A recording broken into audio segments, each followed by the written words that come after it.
అందరికీ నమస్తే అండి. Welcome back to our channel. ఈ కలియుగంలో మనం చేసే పూజలు ఆరాధనల వలన త్వరగా ప్రత్యక్షమయ్యే దేవతా రూపాలలో హనుమంతుల వారు ఒకరండి. అటువంటి ప్రత్యక్ష దైవమైన హనుమంతుల వారి జయంతి అనగా హనుమాన్ జయంతి ఈ 2024వ సంవత్సరంలో జూన్ 1వ తేదీ శనివారం రోజు రాబోతుందండి.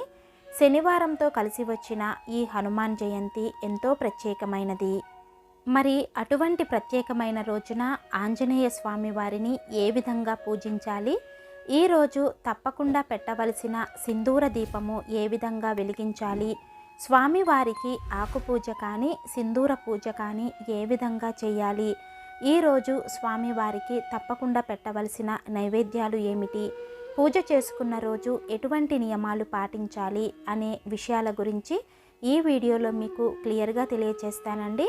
వీడియోను ఎక్కడా కూడా స్కిప్ చేయకుండా చూడటానికైతే ట్రై చేయండి. హనుమాన్ జయంతి పర్వదినాన్ని 2 విధాలుగా జరుపుకుంటారండి. అంటే కొన్ని ప్రాంతాలలో హనుమాన్ జయంతిని చైత్ర శుద్ధ పౌర్ణమి రోజున జరుపుకుంటారు. కానీ మన తెలుగు వాళ్ళు మాత్రం వైశాఖ మాసంలో వచ్చే బహుళ దశమి రోజున జరుపుకుంటామండి. మనము ఈ 2024వ సంవత్సరం జూన్ 1వ తేదీ శనివారం రోజు హనుమాన్ జయంతిని అయితే జరుపుకోవాలండి.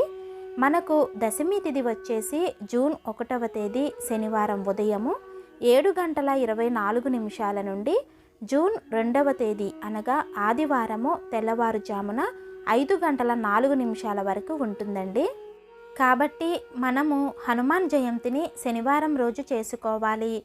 మన హిందూ పురాణాల ప్రకారం పుంజిక స్థల అనే అప్సరస అంజన అనే వానరకాంతగా జన్మిస్తుంది. కేసరి అనే వానర వీరుడు ఆమెను పెళ్లాడుతాడు. వారు సంతానము కొరకు భక్తితో శివుణ్ణి ఆరాధించగా అప్పుడు వాయుదేవుడు శివుని తేజమును పండు రూపంలో అంజనాదేవికి ఇస్తారు. అంజనకు జన్మించిన సుతుడే ఆంజనేయుడు. అందుకే ఆంజనేయ స్వామిని కేసరి నందనుడని, వాయుదేవుని అనుగ్రహంతో జన్మించినందున వాయుసుతుడని కూడా అంటారు. అంతేకాదండి, ఆంజనేయుడు శివాంశ సంభూతుడని శాస్త్రవచనము. శివుని 11వ అవతారంగాను వైశాఖ మాస బహుళ దశమి తిథి రోజున ఆంజనేయ స్వామి జన్మించారు. ఈ రోజున స్వామికి మీరు పూజ అనేది మీ పూజా మందిరంలో చేసుకోవచ్చండి. లేదంటే విడిగా పీఠం ఏర్పాటు చేసుకొని స్వామివారి చిత్రపటం పెట్టుకొనైనా మీరు ఈ పూజ అనేది చేసుకోవచ్చు. మీ వీలును బట్టి మీరు ఈ పూజ చేసుకోవచ్చండి. పీఠం ఏర్పరచుకునేవారు పీఠం పెట్టే ప్లేస్ని శుభ్రం చేసి పీఠం అయితే సిద్ధం చేసుకోవాలండి. పీఠం మీద కొంచెం బియ్యం పోసి దానిలో పసుపు కుంకుమ వేసి మీ దగ్గర ఉన్న స్వామివారి చిత్రపటాన్ని అయితే పెట్టుకోండి. స్వామివారి చిత్రపటాన్ని ముందుగానే మనము గంధము కుంకుమలతో చక్కగా అలంకరించుకోవాలండి. అయితే స్వామివారికి ఈరోజు తప్పకుండా తమలపాకులతో మాల అనేది సిద్ధం చేసి వేసుకుంటే చాలా మంచిది. ఎందుకంటే స్వామివారికి తమలపాకులంటే ఎంతో ప్రీతికరము. మనము కనుక ఆంజనేయ స్వామి వారిని తమలపాకులతో పూజిస్తే చాలా మంచి శుభ ఫలితాలైతే కలుగుతాయండి.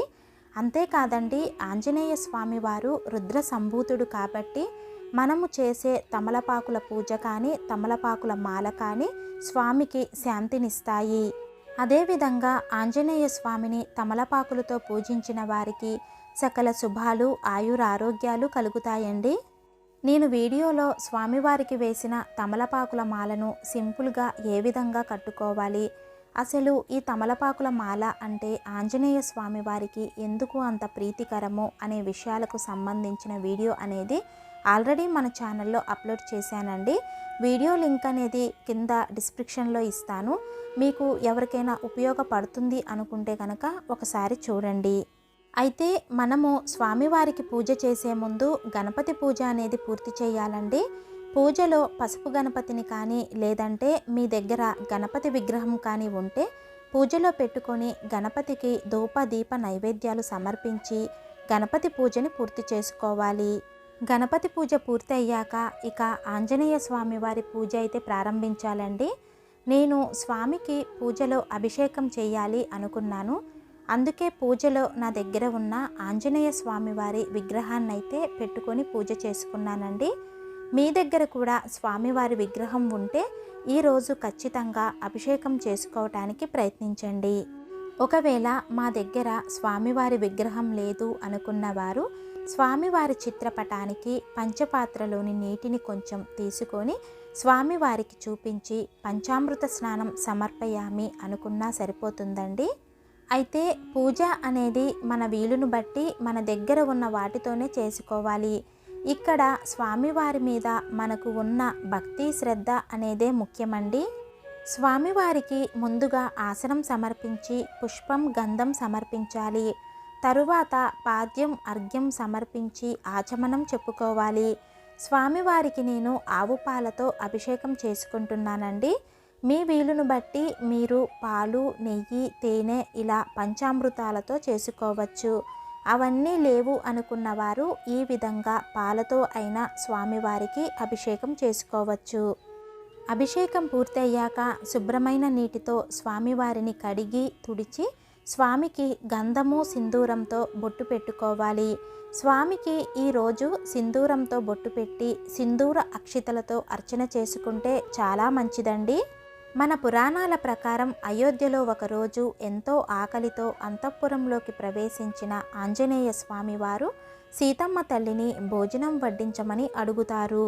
అప్పుడే స్నానాధికాలు పూర్తి చేసుకున్న సీతాదేవి హనుమ కాసేపు ఆగు, పాపిటిలో సింధూరం పెట్టుకొని తరువాత నీకు భోజనం వడ్డిస్తానని చెబుతుంది.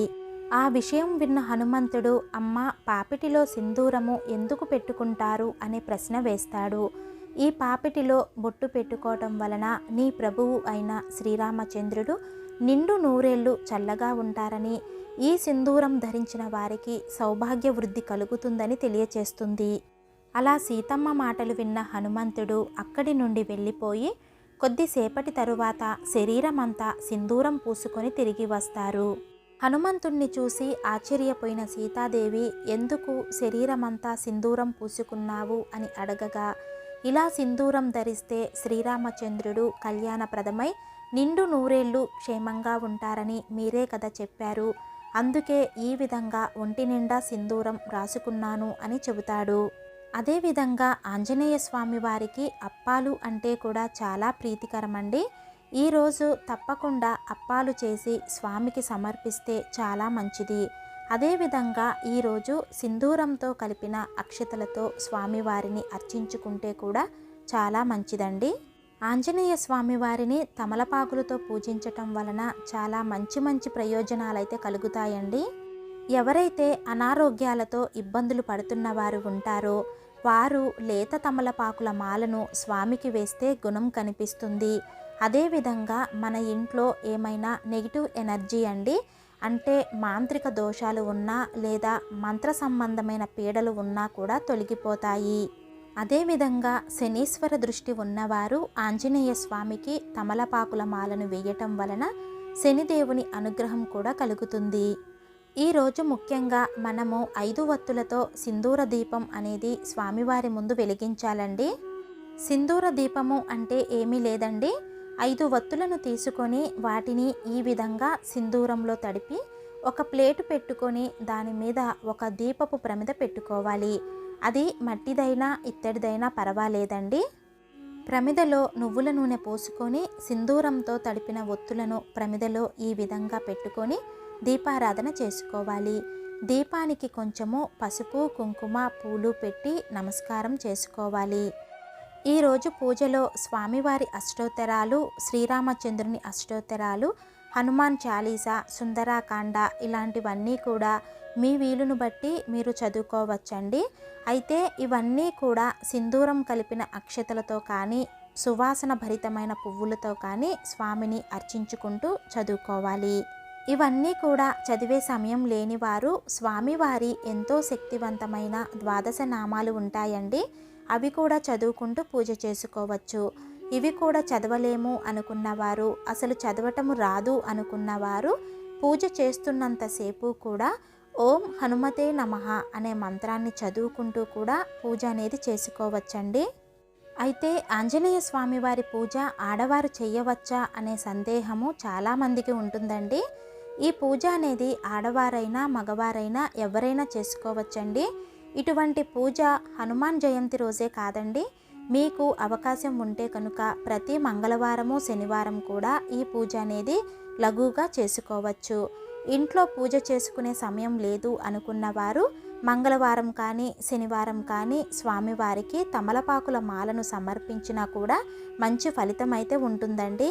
అదేవిధంగా స్వామివారికి తమలపాకులతో ఆకు పూజను నిర్వహించినా కూడా చాలా మంచి శుభ ఫలితాలు అయితే కలుగుతాయండి.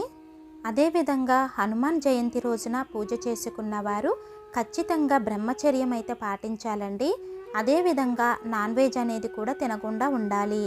ఇక నైవేద్యం విషయానికి వస్తే స్వామివారికి మామిడి పండ్లు, అరటి పండ్లు, అప్పాలు నైవేద్యంగా సమర్పించాలండి.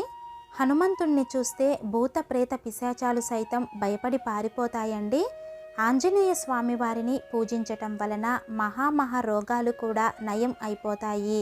చేసే పని పట్ల శ్రద్ధ పెరుగుతుంది. శని బాధలు తొలగిపోతాయి. మంచి బుద్ధి అనేది కలుగుతుంది. బలము, కీర్తి లభిస్తుంది. ముఖ్యంగా ధైర్యం అనేది వస్తుందండి. హనుమంతుడికి 5 సంఖ్య చాలా ఇష్టమైనదండి. దేవాలయానికి వెళ్ళినప్పుడు స్వామివారికి 5 ప్రదక్షిణలు చేస్తే చాలా మంచిది. అదేవిధంగా మీకు అవకాశం ఉంటే అరటి పళ్ళు కానీ మామిడి పళ్ళు కానీ 5 పళ్ళు సమర్పిస్తే చాలా మంచిది.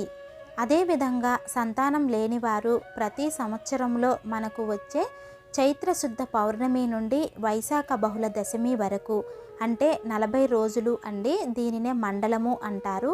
ఈ మండలం పాటు కఠినమైన బ్రహ్మచర్యం పాటిస్తూ నిష్టగా హనుమాన్ చాలీసా పారాయణం చేసి ప్రతిరోజు స్వామికి పండ్లను తప్పనిసరిగా నివేదన చేసి ఆ పండ్లను నైవేద్యంగా స్వీకరించటం వలన హనుమంతుని అనుగ్రహంతో చక్కటి సంతానము కలిగి తీరుతుందండి.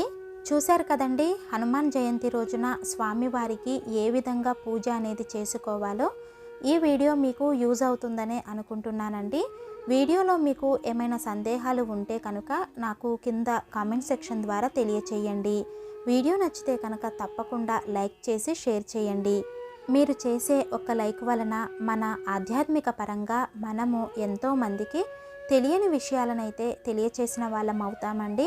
అదేవిధంగా ఇలాంటి మరిన్ని ఆధ్యాత్మిక వీడియోస్ కోసం మన ఛానల్ని తప్పకుండా సబ్స్క్రైబ్ చేసుకొని పక్కనే ఉన్న బెల్ ఐకాన్ని యాక్టివేట్ చేసుకోండి. ఈ విధంగా చేయటం వలన నేను పెట్టే ప్రతి వీడియోని మీరు మిస్ కాకుండా చూడగలుగుతారండి. శ్రీమాత్రే నమః.